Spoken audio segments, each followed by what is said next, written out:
Daeng on the 10th of June, 1979. All the Buddhas attain enlightenment and attain to the true realization of the truth and Dhamma, which is found within this world. All of them attain to the same kind of penetration and realization, and their teaching was of the same nature. None of them were unethical, and they did not teach Dhamma in an aberrant and perverse manner, like the Buddhist followers of today. They are indecorous and ostentatious, trying to outdo the Lord Buddha. There are many of this kind, despite the fact that the way and the ideal are still extant, but they just don't want to follow it. This is because they simply want to be famous and distinguished. If one follows the principles of the Sasana, then one will be free of errors, flawless and impeccable. Whether one is a bhikkhu or a lay person, one will be endowed with sila and Dhamma. If one just practices following the principles of the Sasana that one has faith in, then how can one ever get into trouble? The reason for division and breaking up into the various sects is the conduct that goes against the Dhamma and the Vinaya, crushing and trampling on the Dhamma and Vinaya, which are the truth, thus replacing the Sasana of the Lord Buddha with the Kilesas, by thinking that this is the proper and correct way of doing things. If they accord with one's preferences and obsessions, then they must be right. These ways then keep on growing. These are the grosser kind of Kilesas.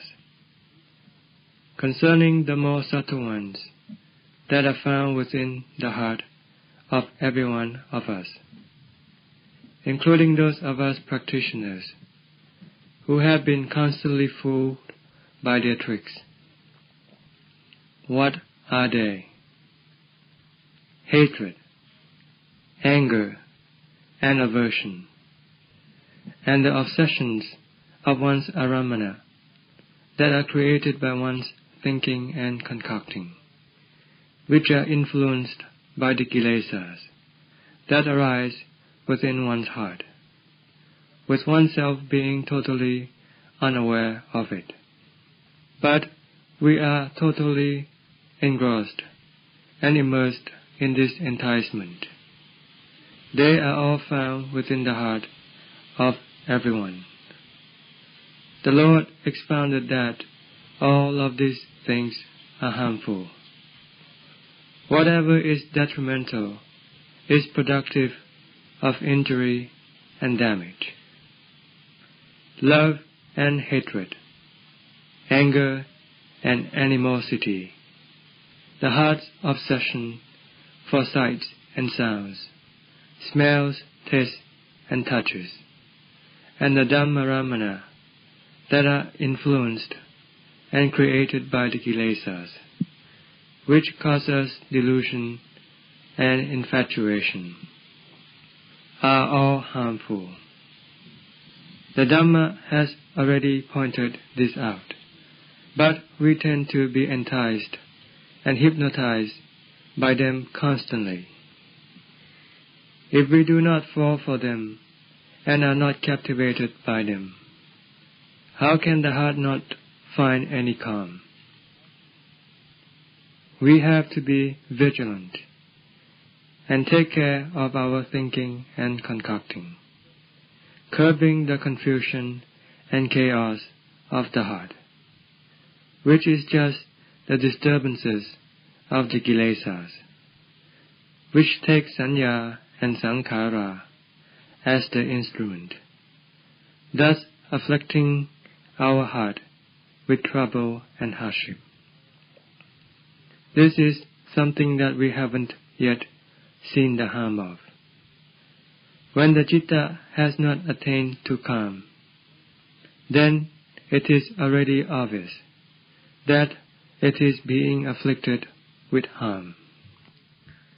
This damage is the state of confusion and restlessness, which keeps the citta from coming to calm. The reason why the citta cannot gain calm is because of agitating and disturbing influences. There are things that oppose the citta.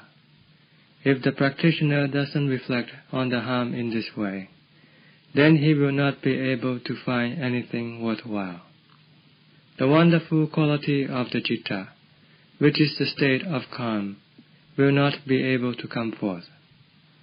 One has to constantly give thought to these things, and one has constantly to see them as harmful, and be very careful and cautious. If one is not vigilant, how can one expect to come across the magga, phala, and nibbana? If these things constantly obstruct the magga, phala, and nibbana, how can one ever realize them when every time one thinks, one's thoughts always go in the way of the kilesas? Whatever one concocts, and whatever one turns one's mind to, it is never about the truth and Dhamma, but only about the kilesas, tanha and asava. How then can one ever come across the magga, phala, and nibbana? One has to apply one's mind as a practitioner. One must not avoid doing this contemplation. The kilesas are in perpetual activity. They go in the way of sankhara and sanya. They are constantly active, going in the way of sanya. With the sight and sound, they only go through occasionally, when the external and internal ayatana come into contact. This happens intermittently from time to time.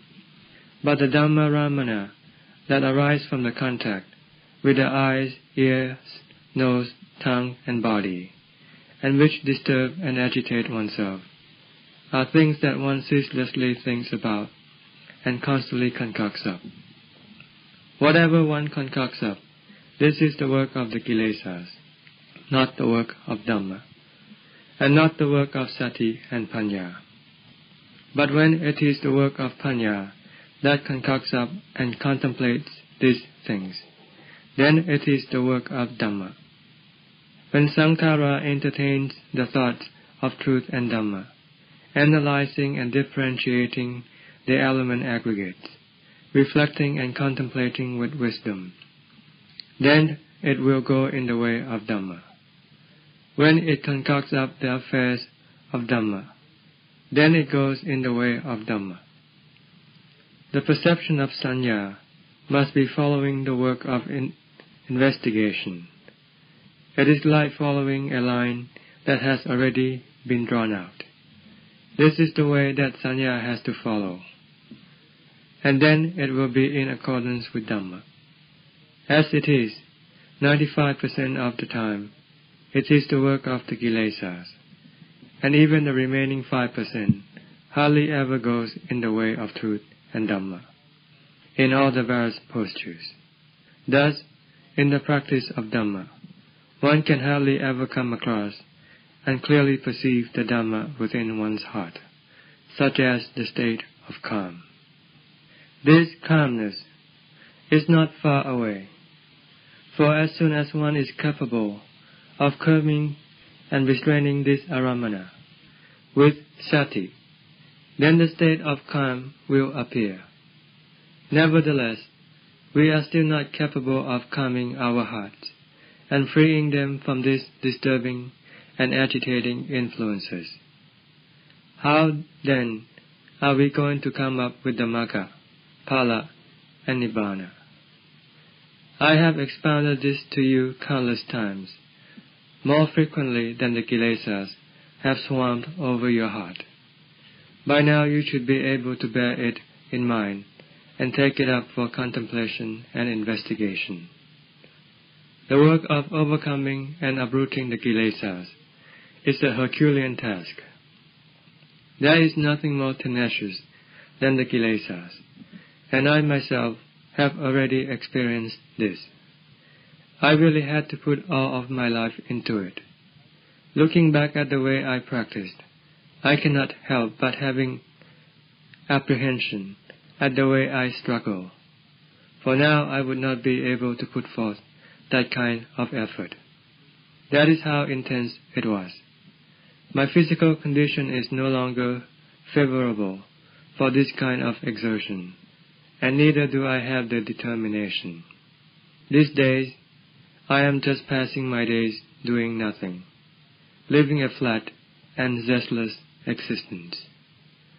There is no ambition, even for the Magga, Phala, and Nibbana, and this is not being contemptuous of them.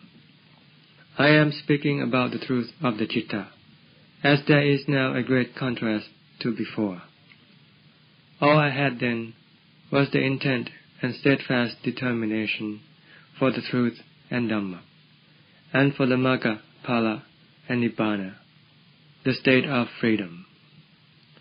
When one's aspirations are at this extreme, then everything is geared toward and concentrated at one's goal.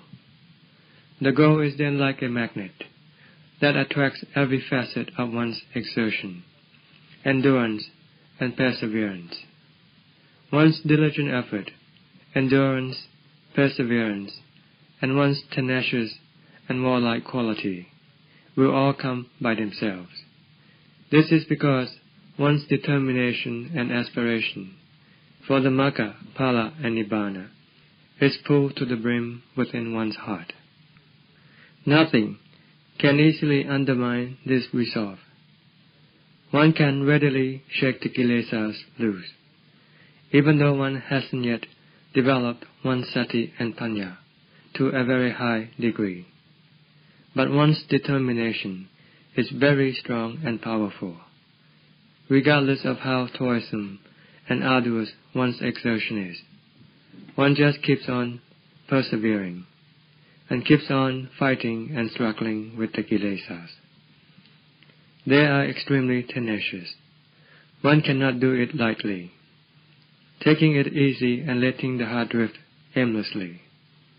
One must be firmly grounded with truth and reason. The conviction for Dhamma is a crucial basis of heart. Once one has the belief in Dhamma, then one has